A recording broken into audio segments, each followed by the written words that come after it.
So in the depths of the crisis, we passed a Recovery Act to make sure that we put a floor below which this country couldn't fall.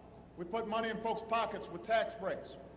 We made sure that people were rebuilding roads and bridges, keeping things going, helping to keep teachers and firefighters and cops on the job.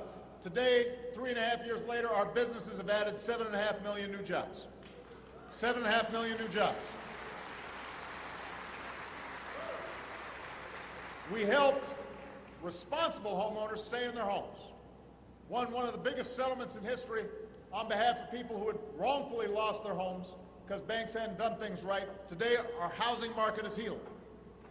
We took on a tax code that was too skewed towards the wealthy. We gave tax cuts, locked them in for 98% of families. We asked those in the top 2% to pay a little bit more. Today, middle-class tax rates are near their all-time low. The deficits are falling at the fastest rate since World War II. That's what we did.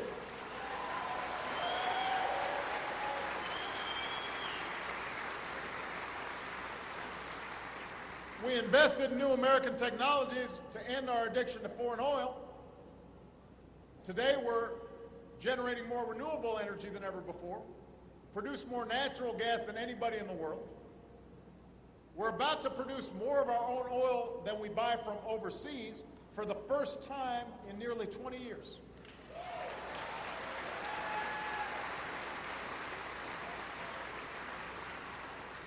And we took on a broken healthcare system.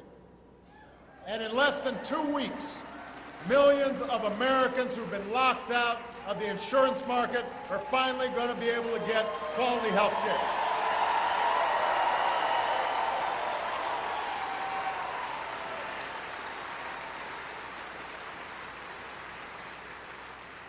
Out of every 10 Americans who are currently uninsured, 6 out of those 10 are going to be able to get covered for less than $100 a month, less than your cell phone bill.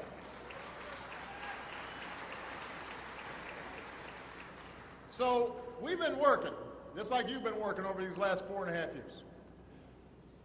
We've cleared away the rubble from the crisis. We've started to lay a new foundation for economic growth, new foundation for prosperity. And everybody here, we all had to make some adjustments. I'm assuming some folks had to tighten their belts, get rid of some debt, focus on things that really matter, cut out some things you didn't need.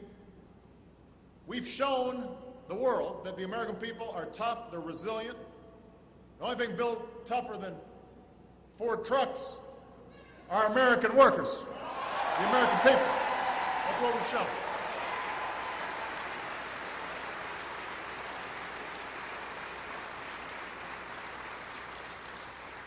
All right, so that's the good news. But now any working person, any middle-class family, they'll tell you we're not yet where we need to be.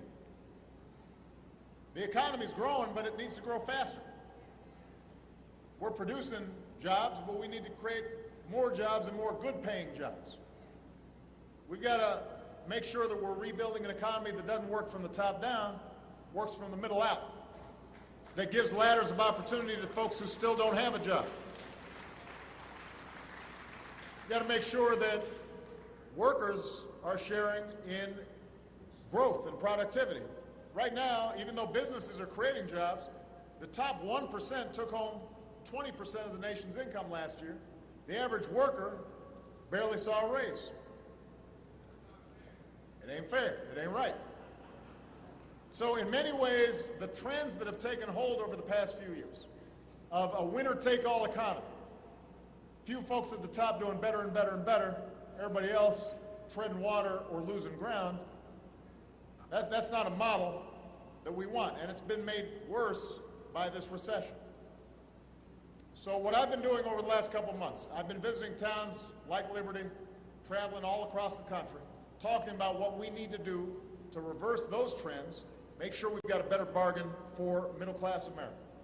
Good jobs that pay good wages, an education that prepares our kids for a global economy, a home that is secure, affordable health care that is there when you get sick, a secure retirement even if you're not rich. All those things that make for a secure life so you can raise your kids and have confidence that they're going to do better than you did. That's what I'm focused on. That's what you're focused on. That's what Congress should be focused on.